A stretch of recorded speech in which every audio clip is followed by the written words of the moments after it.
Good morning out there, all you high-performing Kairos on Happy Monday. Happy Martin Luther King Day.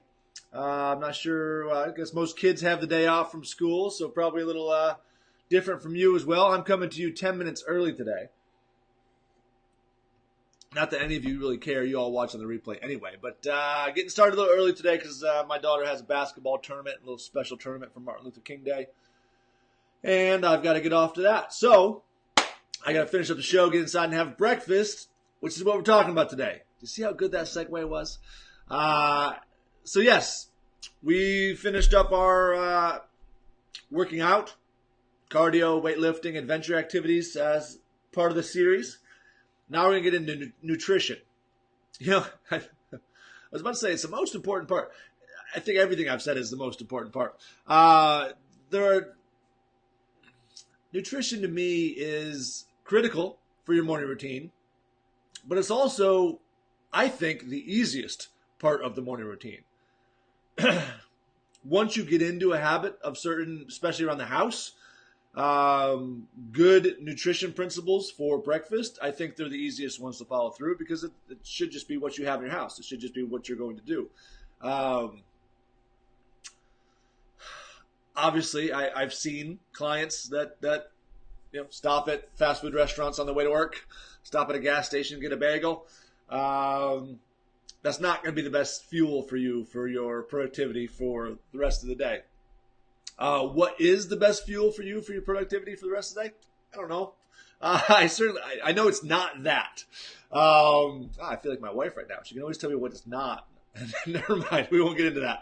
I know it's not that, but I've tested a bunch of things. I know what's right for me, but even that kind of changes seasonally, I think. It fluctuates a little bit depending on what I'm trying to accomplish, work-wise, productivity-wise, fitness-wise. It all changes. So I'll give you some ideas. I would love for you to share what your go-to breakfast is in the morning. Put that in the comments down below. That's the question of the day. So what breakfast do you take when you're in mode, when you're in a good morning routine, and when you're focused and eating well and focused on how your day and how you perform, what breakfast gets you set off in that direction. Last year when we did this show, I was very big into keto, and I loved how I felt on keto during that time. We can discuss that quickly. So that's where Bulletproof Coffee came from. I felt like it was a super addition to my morning because it is a good break fast, a good way to break the fast.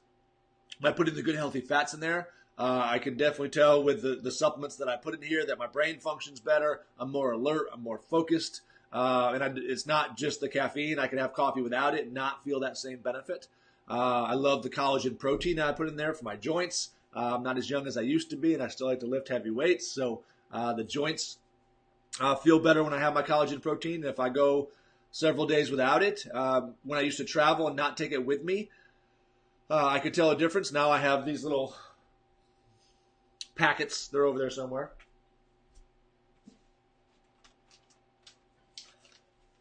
I have these little packets that have the protein already in there for me. Oh no, those don't. Those don't have the protein. I bring the protein in another thing. They have just the fats in there for me. So I like my Bulletproof Coffee. There was a time a couple months ago where I thought about stopping it just because I'm not eating ketogenic diet anymore. I did like it. I was trying to lose a little bit of weight at the time, and ketogenic diet for the almost over a year that I did it, I really enjoyed it. But I got to a point, this is just my little thing with ketogenic diet, that I felt like pure keto I couldn't sustain it anymore. I didn't have any more weight to lose, and I felt like it actually slowed down my metabolism. I was doing some intermittent fasting as well, and I felt like I wasn't eating as many calories. So my body was still trying to lose weight, and I really couldn't eat more calories. I just wasn't hungry. I felt like it just slowed down my metabolism, I guess. So I wasn't able to eat and keep the weight off. I was having little fluctuations there. So I got back into, I guess, a modified ketogenic diet. I eat a little higher carbs now. So my point in that is During that time frame, I really enjoyed ketogenic breakfast, a whole bunch of bacon and eggs and all that kind of stuff. I do feel that I perform better when I start, when I'm not trying to lose weight and I'm really just trying to function. I perform better with some clean carbs in the morning. So potatoes would be the main of that. I typically make a hash every week.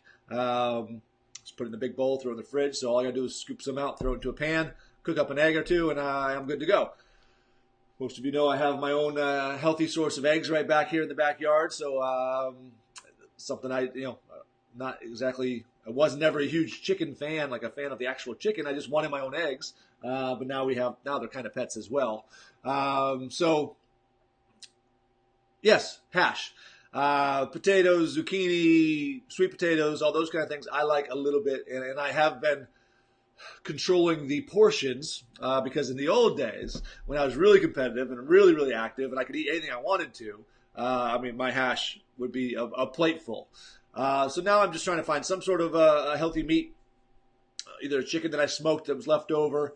We just did a turkey last week, so that's in the hash this week. If I do some short ribs or some pot roast or something like that, then the leftovers end up in my hash the next week. So just some kind of potato, usually like a golden Yukon. I think they're just a little better texture. Some onions, some vegetables, that kind of stuff, and then I put the egg over top. Again, I have found, we talk about it being the most important meal of the day, and I think some people take that the wrong way and try to get as many calories as they can in the breakfast. I have found that a light breakfast or even complete intermittent fasting in the morning makes me more productive. Again, I'm not necessarily happy with what it does to my metabolism. So now I'm trying to get some calories in the morning to make sure that I'm burning throughout the day, especially after I work out in the morning. I don't want my body to go into, what's that word? Anyways, where it starts eating the muscles. So I'm trying to feed it. So for me, it's a bulletproof coffee while I'm chatting with you. And now I am eating with the kids. I think last year when I did the show also, if some of you remember, I would make the kids breakfast, but since I was kind of intermittent fasting, I would then take them to school, come back, do some other things, and not eat till about 10:30 or 11. These days, I'm trying to get more calories more often. So for me, and this is the whole point of the story, I spent the whole time talking about myself, but I'll bring it back around to you. So for me, getting that breakfast now early, having another breakfast around 10:30 or 11, actually I usually make a little extra, and then I just set it aside and eat it a little bit later when it's coldish. And then have a good healthy lunch, 1 o'clock, 2 o'clock. Kids come home, we have a snack, we have dinner at night. So again, I'm just trying to get more calories in. Point of this story is you've really got to test some stuff. When it comes to your breakfast, I do believe it's the most important meal of the day. I do believe it sets you up for success for the rest of the day. I can tell you it certainly sets you up for failure, right? And I know. If for some reason we go out for breakfast or I just don't feel like cooking and I take the kids to Brugger's Bagels for breakfast or something, I know the rest of my day is typically crap. If I make a bad decision in the morning, I typically make more bad decisions throughout the day. That doesn't happen too often, but when it does happen, it's consistent. So for me, breakfast is the most important meal of the day for your energy, but also for your decision-making process. So if you make it really simple on yourself, and you should, we've done several different things, and I think this is a place when people talk about meal prep, they show you the pictures on Instagram where they have all their meals laid out that they did one time, they've never done again. Meal prep, to me, most important thing is breakfast. Having something easy you can grab for breakfast. So again, a hash where I can just scoop it out, warm it up, make an egg, I'm done. I'm very consistent with that. We've gone through things where we've used I made some eggs in the mason jars with my sous vide. Do you know what a sous vide is? I know, I'm fancy, right? It's a water bath. So you make eggs, put them in the mason jars, put the tap on them, put them in the water bath, and they cook to a perfect temperature. Then you can refrigerate those, and they're very, very tasty coming out of the mason jars. I've seen the muffin pans where you can cook all kinds of stuff in the eggs, like the tiny little omelets, put them in a Ziploc bag and have those ready to go. Hard-boiled eggs, obviously a good one. I like to have fresh eggs in the morning, so I cook mine. But I think if I was on the run, I'd have a lot more of those things. But since I'm not, since I dedicate that time to my kids and breakfast, I'm able to make a good warm breakfast because it is the most important meal of the day for me. But if you are on the run, first of all, find out why. Get your morning routine into a place where you're a little early, so you have a little margin there, so you're not always rushing around and stressed and releasing cortisol. But even if you are, really start thinking about that meal planning for a good nutritious breakfast for your morning routine. Any of those things, like I just mentioned, like the muffin tin, if you just made those on Sunday and you made 6 of them, so you could just grab one and go in the car on the way out, those are good choices. But please start making good choices for your nutrition routine. And again, that's the whole idea of this morning routine challenge, would be to adding something every day. This week, I want you to focus on nutrition. We're going to be talking a little bit more about nutrition, a little bit more about water, a little bit more about supplements in this coming week. So how you fuel your body in the morning is going to be very, very important. So start thinking about your nutrition. Start making good choices for your breakfast. And make them based on how you feel, not what I told you or somebody else told you, but on the foods that make you feel good. If you know you have an allergy to something, stay away from that stuff. If you just know you're sensitive to gluten or any other kind of carbs, stay away from that stuff, especially first thing in the morning. If you have it at night, I feel like you have a little time to recover. But in the morning, if you want to be productive, you got to get the stuff that cleans, burns clean, helps you to be alert and focused and productive, and helps your body to do whatever you want your body to do. And it might not be the same things that I want my body to do. So look at your nutrition routine, look at your breakfast routine, make some better choices, be prepared, and get into a good nutrition routine in the mornings. All right? I do have to get off to this tournament. I went longer than I thought I was going to. You all have a fabulous Monday. Enjoy your kids' day off. You probably don't have the day off. And I will see you all tomorrow morning.